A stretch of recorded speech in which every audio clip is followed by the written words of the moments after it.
Hello everyone, today I'm going to be checking out a new model for Eric in Moonstone by Goblin King Games, as he is now a Knight of Leshavult, Eric the Enlightened. Right, the culmination of a summer global campaign. Eric the Enlightened has joined the Leshavult. This box contains a single Eric mounted on quite a large elk. Must be one of the Irish deer. So, box has baggie with his base and his card. We shall return to that. And then a little bubble wrap bag.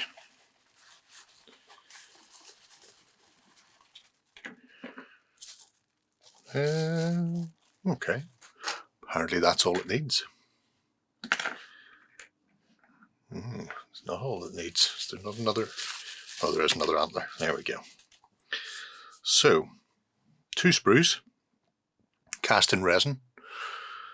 Sprue the first has pretty much a 2-piece Eric and elk. I mean, that saves a lot of building right there. He has his lance separate, as is his shield, which is on this sprue, along with the antlers. Lovely. Green Man-esque face. Or maybe he's just skinned an ant, who knows. But yeah, casting is excellent once again. Can't see any slippage or bubbles. Or indeed, even anything particularly moldline-esque. Oh, there's some on the back of that knee. There we go. At least we found something. Right, let's get the Enlightened built. I'm back. Eric is built, more or less. He does come with this absolutely gorgeous green man face that just slots onto that arm. However, I want to leave that off until the rest of the model is painted, so he doesn't get in the way of things like the cloak and the armour. Only real issue I had with the build were these antlers and getting them to align, because I had several non-starts where I had them kind of back to front or upside down or at an angle. There is a defined way to put them on. They have a little ball socket. The easiest way to match them up is by the small horns at the front, I found. But it's a very imperious looking elk, and our Eric on the back. Gorgeous detail. Slight seam lines on things like the inside of the legs. That'll need to be cleaned up still. But otherwise the build was fairly, well, it almost built itself. Let's put it like that. So, Eric the Enlightened for the Leshavult is a human-animal cultist. He has a 2-inch range, melee of 4, an arcane of 3, and an evasive +1. So, you know, easy to hit him. Mounted up there, you can see him a while away.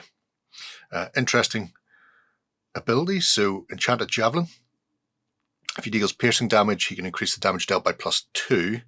And when the character deals any piercing damage, it can deal the same amount of magical damage instead. Great for skipping past armor. Woodland Animal.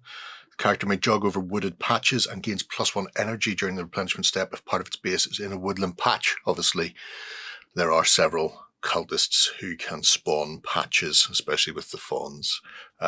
So, yeah, even if there's none on the table to begin with, you can spread the wisdom and good word of Leshavult, or Leshavult, rather, in that respect. So, Leshavult's shield. If this character would suffer damage, you can reduce the damage to 0 once per game. Incredibly powerful.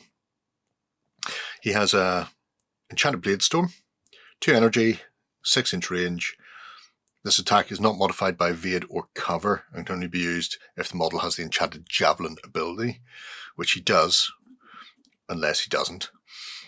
So on a green, it's X+1 piercing damage, and remember that can be swapped for magical. After resolving the action, this model loses enchanted javelin until the end of the turn. So throw it away. Or on pinks, the character may discard 2 energy. If it does, all models within 4 inches suffer X+1 piercing damage and are then moved X inches directly away. After resolving this action, the model loses the javelin until the end of the turn, or until the end of the game. So, yeah, brutal. On a catastrophe, if this character has the enchanted javelin ability, the target gains it and this model loses it, both until the end of the turn. So you could be handing this over to an enemy if you're not careful. Upgrade for the sweeping cut on the signature move with the old swinging antlers. So in most cases will be dealing damage, but more importantly, in the end step, will be knocking an enemy model back 1 inch. So yeah, very offensive, and really interesting to see how he comes in with the rest of the glorious Leshavult in the games of Moonstone. So there we go. Absolutely stupendous model, as always, and really nice rules, and obviously for the best faction. So well done to everybody who got involved in the campaign and helped push Eric towards the Leshavult. I have to say, I was surprised with the direction he took. Obviously from being a support character to being a full-on knight in his own right and being a mounted character. I expected maybe an iteration of the Squire to come to the fore as the knight, but it's kind of Eric as grown up. He no longer needs to be the support character. He can be the main line. And obviously the priests and cultists of Leshavult have taught him well. So let me know what you think below of Eric, and whether or not you'll be jumping on board with Moonstone. But until next time, bye-bye. Go ahead and check out our other content on screen now. And while you're at it, why not hit subscribe and remember to ding our dong. Go on, you know you want to click it. Go on.